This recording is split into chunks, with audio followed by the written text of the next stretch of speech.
정말 끔찍한 사건이었는데요. 뭐 당시 국내뿐만 아니라 전 세계가 정말 공포에 떨었던 그런 사건이었죠. 기억하시죠? 네, 그러면요. 정말 저 사진이 그 상징하는 역사적 의미가 매우 큰데요.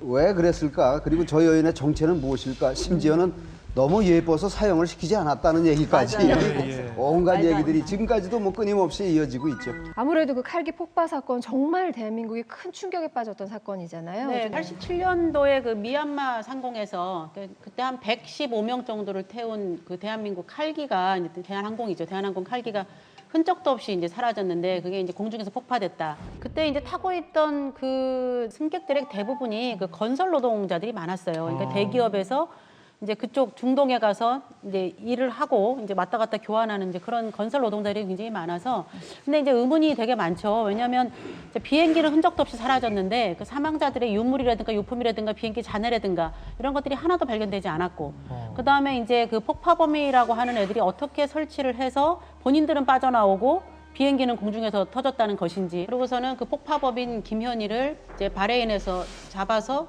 또 저기 공항으로 데려와서 이제 저희 공항에서 내려오는 모습이거든요. 네, 마스크 그렇죠. 씌워가지고. 근데 이제 그 범인이 둘이었는데 김승희라고 이제 김현희 둘이 있는데 김승희는 폭발을 하고 독약을 깨물고 자살을 했고 김현희는 살아나서 이제 조사를 받았고 근데 이름이 국적이 일본인이고 마유미다 그리고 이제 테러리스트다 이런 식으로 발표를 했었죠. 그때 뭐 북에 계셨으니까. 네. 저는 항상 그 이제 김현희 씨 나오면 이제 가슴이 아프고 이젠 좀 놔줬으면 하는 생각도 상당히 듭니다. 잊어버릴 만하면 또 나와서 또 이렇게 하고 잊어버릴 만하면 또 나와. 우리는 이렇게 쉽게 말하는데 당사자가 얼마나 고통스럽겠습니까? 여기서 살아있는 것만도 지금 고통이 나날인데 사실 가슴 아파요 이런 이야기를 또 하자니까. 우리 이건 강민 알아야 교수님 됩니다. 북에 계시는데 김현희 씨랑 같이 뭐 선후배라고. 그리고 그러는데. 김현희 씨는 저 외고대학 후배였고 영어과를 일본어를 안 하고 영어반에서 이제 뽑혀가요. 뽑혀가가지고 이제 그 일본어를 다시 공부하지 않았습니까? 몇 년 동안 일본어를 정시를 공부했는데 북한 사람이 맞고 김현희가 체포됐을 때 우리끼리 앉아서 그랬습니다. 예. 한 사람은 김승호라는 사람은 약을 먹었잖아요. 아버지 그 이제 남자. 그래서 아버지를 가장했던 사람은 약을 먹어서 죽었는데 김현희 씨도 약을 먹었습니다. 사실. 먹었어요. 안 먹으려고 그러는 거야. 앞으로 깨물었어. 깨물었는데 넘어갔는데 위세척을 해가지고 딱 토하게 살려냈구나. 몽땅 토하게 해놓고 그게 원래 정신 실신했어요. 그 친구도 죽으려고 각오했던 거죠. 그런데 뭐 살고 싶어서 살한 건 아닌데 그래서 이제 위세척을 하고 겨우 살려놨단 말이에요. 근데 우리가 북한에서 생각할 때는 그렇게 안 보고 저 죽기 싫으니까 그랬다고 이제 비방도 많이 하고 욕도 많이 했죠. 저 하나 죽으면 말이야 용칭호되고 거기서 자살한 사람들 가족은 용칭 받고 가장 성분이 좋은 계급으로 혁명 남조선 혁명가 뭐 유자녀 이거 다시 다 이렇게 되는데 그 아버지는 용될 거고 부모들 가족들 다 되는데 야 저 하나 죽어 자기 하나 죽으면 깨끗하고 다 제대로 됐겠는데 왜 살아가지고 자 저 죽기 싫어서 그러잖아 이런 욕도 많이 했거든. 김현희 씨 가족은 어떻게 됐어요? 가족은 뭐 물어보나 마나 아닙니까? 이미 변절자 가족은 북한에서 처참한 비참하거든.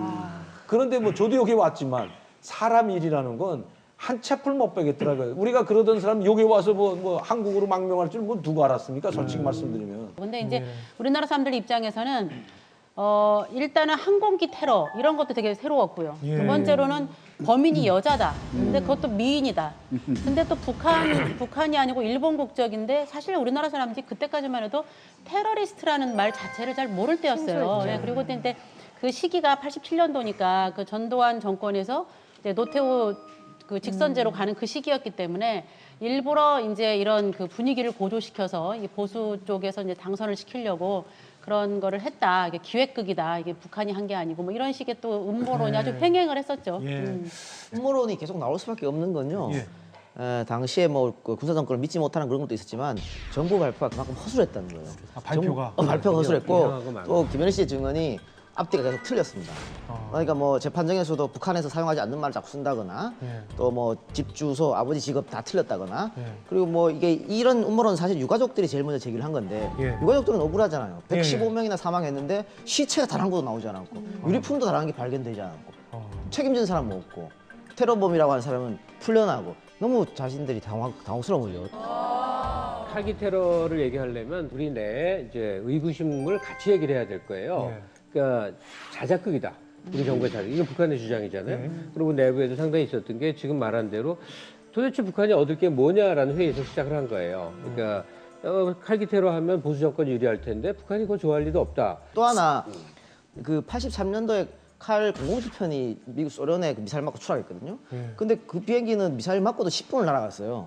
근데 이거는 그냥 이 손바닥만한 라디오 폭탄에 맞고 산산조각 났다는 얘기예요. 그러니까 여러 가지 상황에서 믿을 수가 없는데 결정적으로 아까 우리가 사진을 봤습니다만 김현희 씨가 압송된 게 대통령 선거 바로 전날이란 말이에요. 전날. 그러니까 어쨌든 간에 이 사건은 이것 때문에 노태우가 당선됐다고 볼 수는 없지만 노태우 대통령 당선에 상당히 기여를 한 건 사실입니다.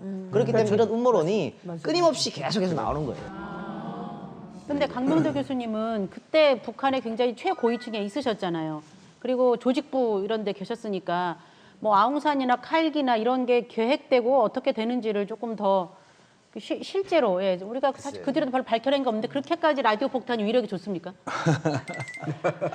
북한이 이 폭탄 제조 기술이나 이거는 아니 제가 이게 뭐 상당히 좋고요. 그거만 전문 만든 38연구소라고 따로 있습니다. 이거 군수공장에서 만드는 게 아니에요. 국가보위부 그렇겠죠. 38연구소라고 독총, 독침, 뭐 무성권총 이렇게 이제 폭탄 이거지. 아 이거 그거 보면은 007의 그 무기 제작소 있잖아요. 공호 제임소 그런 게 거기서 복무하는 3,800명들. 그거만 전문 만드는 사람. 무기만 전문으로 만드는. 제가 한 가지 그냥 신뢰를 둘게요. 인공위성 우리가 먼저 성공했습니까? 북한이 성공했습니까? 북한이 먼저. 북한이 먼저 성공했는데 러시아가 뭐 알려줬어요? 기술자 갔어? 뭐 안 해? 아니잖아요.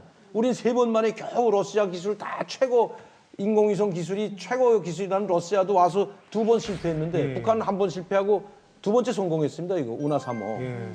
그건 뭘 말해주냐면 북한의 경제가 아무리 떨어져도 군사과학기술만은 최고라는 거죠, 세계에. 참여정부 때 과거사 진상조사위원회가 결성이 돼서 이걸 집중적으로 파헤쳤어요. 그리고 그 위원 중에 한 명을 이제 개인적으로 알아서 상당히 긴 대화를 나눠봤는데 이것은 북한 소행이라는 것을 부인할 수 없다. 그러니까 모든 자료가 주어지고 완벽한 이제 조사의 자유가 주어진 가운데서 이제 최종적으로 밝혀진 거예요.